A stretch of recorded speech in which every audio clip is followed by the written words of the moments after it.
Good morning and welcome to Flannel Hill Farm. This morning I have fed them already, so you're going to hear them in the background, and we might get splashed, but I wanted to go through our setup. So they are housed at night in the chickshaw. I believe this is a 2.0, but this is Justin Rhodes chickshaw, and this was built exactly to his specifications, and so far it seems to be working. There are little bitty things that I don't really like, but otherwise it seems to be working. They seem to enjoy it. So this is the handle you would use to move it, which you've seen, the door for them to get in and out. There is a platform here for like a dust bath pan, 4 nesting boxes up here, and a thing for like minerals or something if they need it over here.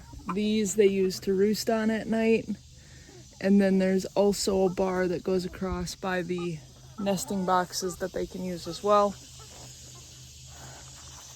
In our nesting boxes, they are just milk crates, 16 quart storage milk crates you can get nowadays. This is our big K cut out this opening for them to get in. Every night there's at least one in each of these nesting boxes. And then we have our Roosty nesting pads in here, which they enjoy because, like I said, there's one in there every night. Easy to clean. You can see right through them. Just spray them down, throw them back in. No big deal. Big K cut those two. They're easy to cut. I think you just cut it with a utility knife.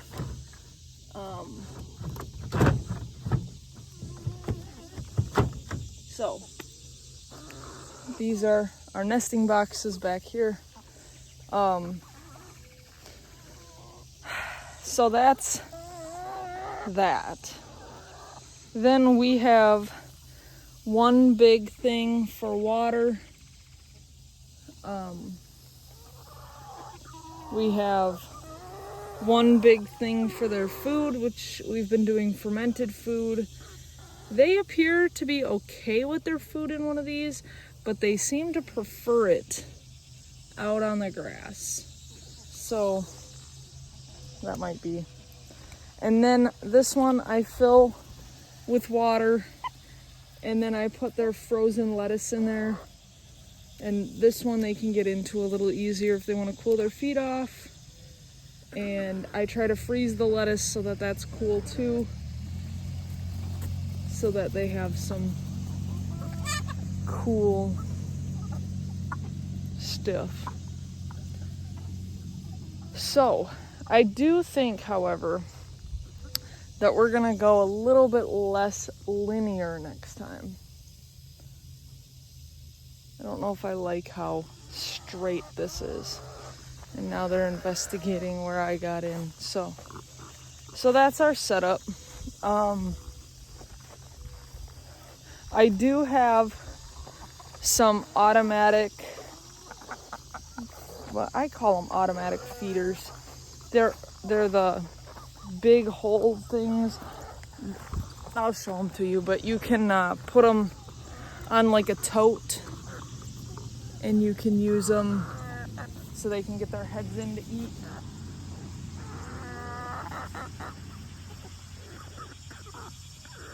But this is our setup right now. This appears to work really well. I don't have enough chickens that they go through a bunch. I could probably only feed them about every other day.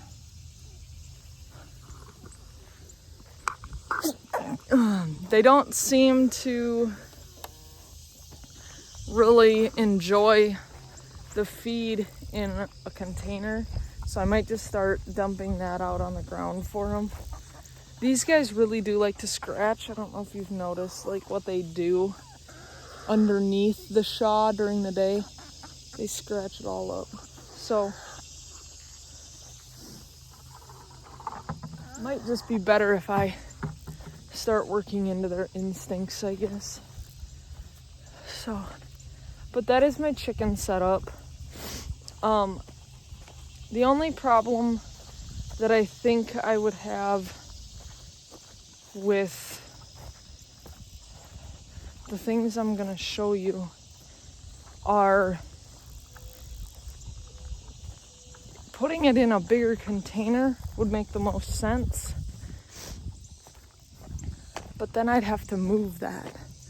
And I don't know if I want to move like a giant 55-gallon trash bin, or, you know what I mean? So, it's the only problem I have with those. I'm sure at some point, maybe that'll be like what I use in the winter. That'll be, yeah, maybe I could find a tote like this and put them in that. Because what I'm talking about are these.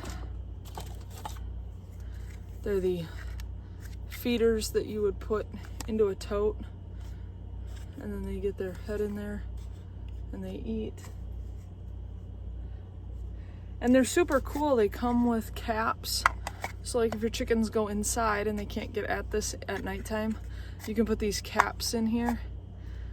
Oh, I did that the wrong way. You can put the caps in there so that like mice and stuff can't get in there. It would go this way. This would be inside the tote, feed, and then their head would come in here and get feed. But I feel like that's a waste unless you're gonna do it with like large quantities of feed. So maybe that'll be a winter thing when they gotta stay in one spot for a little longer. But that is my grown-up layer setup.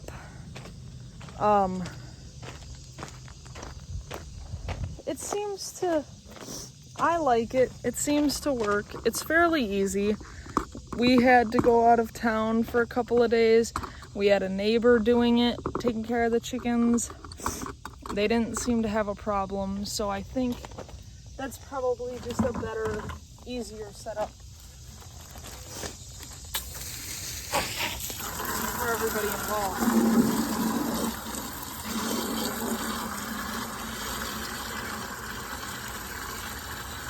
Try to get ahead of it every morning and try to refill, feed, water. Although I think I'm gonna wait on the fermented feed. If they need feed tomorrow, I'll just give them some dry feed. Because I don't want to put too much in there, them not be eating it, and then it ends up like going bad. Because you can over ferment too, and I don't want to do that. I don't want to turn them off from the fermented food. So that's where we're at. So that is my chicken setup. Huge thank you to Justin Rhodes for the chickshaw idea. And massive thank you to Roosties for everything that they have given us to try. Everything they've given us to try has been great. The only problem is my apprehensiveness. So I really do appreciate them. And a massive thank you and great appreciation to Big K for all of his hard work in building the chicken tractor and the Shaw, which is now, the chicken tractor is going to turn into a puppy tractor for a little bit. So that'll be fun. Yeah. So let me know what else you would like to know a specific setup for, or what you've seen around here that you're questioning, or anything like that. I will come up with my own, what I think you guys would be interested in. But if you guys have any questions about why we have what we have or why we do something the way we do it, let me know. And I will do my darndest to let you know why it is the way it is. On your way back down the hill, if you wouldn't mind liking, sharing, subscribing, hitting that little bell notification button thing, take some of this heat with you, please. I know a lot of people in the central US don't want it either, but wow, if you could take some of that with you, that'd be awesome. I really do appreciate y'all.